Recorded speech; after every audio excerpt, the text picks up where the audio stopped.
L'échec n'est pas une condamnation à mort. Et la vie non plus, même si ça fait partie de la vie. Et pourquoi je vous partage ça ce matin? Parce que c'est la réflexion que j'ai eue avant d'enregistrer ce podcast et qui résonne pas mal avec la vision que j'ai eue pendant des années.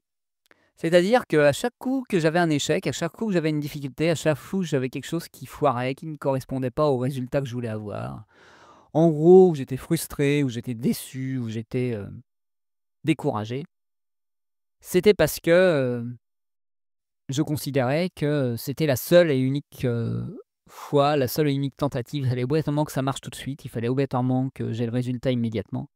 Et que, entre guillemets, si j'échouais, c'est que c'était pas pour moi et que c'était, ça ne serait plus jamais. Et c'était un peu radical comme vision. C'était une vision qui, mettait une condamnation à mort, sur mes rêves, sur mes ambitions, sur mes projets, sur mes désirs d'être heureux et cetera. Et c'était hyper lourd à porter. Et plus je prends de l'âge, plus je me rends compte que, non, l'échec, c'est juste un feedback. C'est juste un retour, de la vie, de l'expérience, de voilà, vous appelez ça comme vous voulez, qui vous informe que oui, là, il y a un truc peut-être à réajuster, il y a peut-être encore des choses à améliorer, il y a peut-être encore des choses à croire un peu plus. Parce que souvent les échecs pour moi sont plus liés à des attentes disproportionnées, le sentiment d'échec je parle. Des attentes disproportionnées, une volonté que ça marche tout de suite, un manque de préparation, voilà. En gros, on s'attend à des résultats qui sont pas en phase avec, qui l'on est, ce qu'on a fait, l'identité qu'on a. Si par exemple, vous voulez avoir une vie de couple réussie, mais que vous vous considérez comme, comment dire? Pas assez bien, que quoi que vous fassiez, vous ne serez jamais aimé et cetera, c'est un peu normal. Ou que vous n'intéresserez personne, c'est un peu normal que vous ayez du mal dans vos premières rencontres à attirer l'autre. Vous êtes toujours en train de vous excuser d'être là, vous êtes accusé d'être vous, de mendier d'une certaine manière de l'amour et de l'attention, donc c'est pas très attirant et pas très attrayant. Pareil sur le côté, professionnel, si vous vous dites, «Il faut obligatoirement que je sois autrement que je sois pour attirer les gens», ça sent le chiquet, ça sent le fake et oui, logiquement, ça donne pas confiance. Et ces échecs, c'est pas des échecs, c'est juste, des retours, pour vous dire: «Eh, oh, là, il y a un truc qui cloche. Là, là, faut peut-être que tu t'acceptes un peu plus que tu es, que tu t'aimes un peu plus, que tu oses un peu plus être toi et ça va se réajuster». Certes, on est d'accord, il y a des, choses qu'on considère comme des échecs parce qu'on a des à côté des attentes disproportionnées, du style on veut que les choses marchent tout de suite, parfois.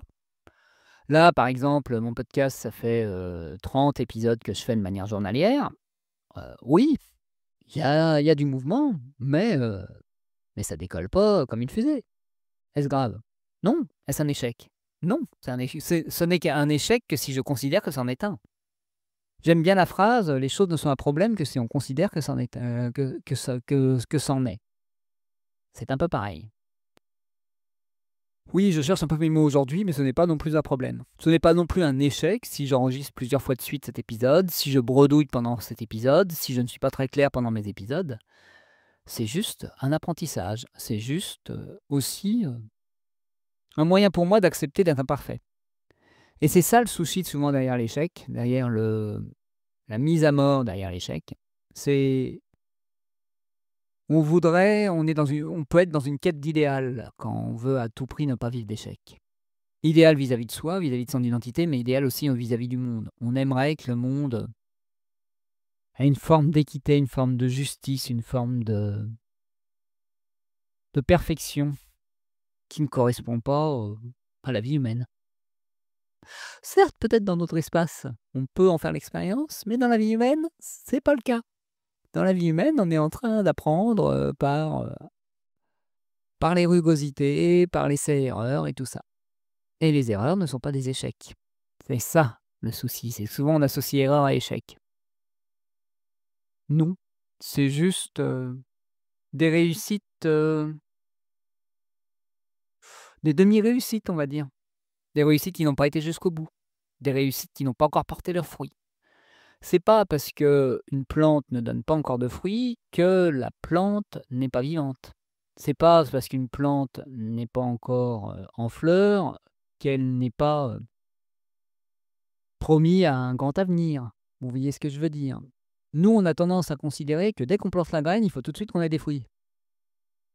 Ou dès qu'on plante la graine, si à la première saison ça donne pas de fruits, c'est qu'il y a un souci. Oui, des fois, il faut plus de temps. Des fois, il faut peut-être rajouter du terreau. Des fois, il faut peut-être plus arroser. Des fois, il faut peut-être plus de soleil. Faut peut-être ajuster, faut peut-être, prendre soin. Faut peut-être, retirer les mauvaises herbes. Voilà, vous voyez ce que je veux dire? Est-ce qu'on peut juste prendre l'échec pour ce que c'est, juste un retour comme quoi, il y a des choses à ajuster, il y a des choses à savourer autrement? Et quand je vous dis ça, mon chien est en train de sortir de sous mon bureau, et est en train de décrocher le fil du micro. Et c'est pas grave, c'est pas grave. C'est pas parfait, mais c'est la vie et c'est ça. Si vous arrivez à savourer aussi tout ce qui a du goût dans ces échecs, ça va vous donner, envie, je dirais, d'échouer encore plus. Parce que vous verrez tout ce que ça vous apporte comme joie, comme mouvement, comme énergie, comme apprentissage. Même si j'aime pas le terme apprentissage parce que j'en ai ras-le-bol avec tous ces courants spirituels et de développement personnel qui nous disent, «Oui, le but de la vie, c'est d'apprendre». Non, c'est pas d'apprendre. Le but de la vie, c'est de vivre.